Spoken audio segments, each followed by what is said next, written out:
Hi friends, Lok Sabha ఎన్నికల polling June 1న ముగియడంతో అందరి దృష్టి ఇప్పుడు ఎగ్జిట్ పోల్స్ పై పడింది. జూన్ 4న ఎన్నికల ఫలితాలు వెలువడనున్నాయి. జూన్ 1న ఓటింగ్ ముగిసిన వెంటనే అన్ని పోలింగ్ ఏజెన్సీలు, న్యూస్ ఛానల్స్ ఎగ్జిట్ పోల్ విడుదల చేస్తాయి. ఎన్నికల ఫలితాలు అంచనా వేసి ఈ ఎగ్జిట్ పోల్ సంబంధించి కొన్ని ముఖ్యమైన విషయాలు మనం ఈ వీడియోలో తెలుసుకోబోతున్నాం. వీడియోలోకి వెళ్లే ముందు ఇప్పటికీ మన ఛానల్ ని సబ్స్క్రైబ్ చేసుకోకుండా ఎవరైనా చూస్తూ ఉంటే సబ్స్క్రైబ్ చేసుకోండి. ఈ వీడియోలోని ఎఫర్ట్స్ మీకు నచ్చినట్లయితే ఈ వీడియోని లైక్ చేయండి, వీడియో కింద కామెంట్ చేయండి. ఇంకా ఆలస్యం చేయకుండా వీడియోలోకి వెళ్ళిపోదాం. ఎగ్జిట్ పోల్ అంటే ఏమిటి? ఎగ్జిట్ అంటే బయటికి వెళ్ళడం, అంటే పోలింగ్ బూత్ లో ఓటు వేసి బయటికి వచ్చినప్పుడు నిబంధనల ప్రకారం పోలింగ్ బూత్ నుండి 200 మీటర్ల పరిధి బయట ఉండి ఈ సర్వే చేస్తారు. ఎగ్జిట్ పోల్ ఎలా సాగుతుందంటే నిర్వాహకులు నిర్దిష్టమైన ప్రశ్నలు వేస్తారు. ఇది ఎంపిక చేసిన పోలింగ్ కేంద్రాల్లో మాత్రమే జరుగుతుంది.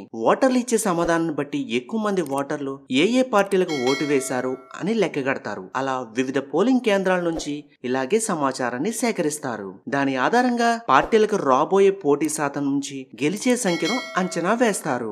ఎగ్జిట్ పోల్ యొక్క నియమ నిబంధనలు ఏమిటి? ప్రజా ప్రాతినిధ్య చట్టం 1951లోని సెక్షన్ 126A నిబంధనలకు లోబడి ఎగ్జిట్ పోల్ నిర్వహిస్తారు. భారత్ లో ఎగ్జిట్ పోల్స్ కి సంబంధించి ఎన్నికల సంఘం కొన్ని నియమ నిబంధనలు రూపొందించింది. ఎన్నికలను ఏ విధంగా ప్రభావితం చేయకూడదనేది ఈ నియమ నిబంధనల యొక్క ఉద్దేశం.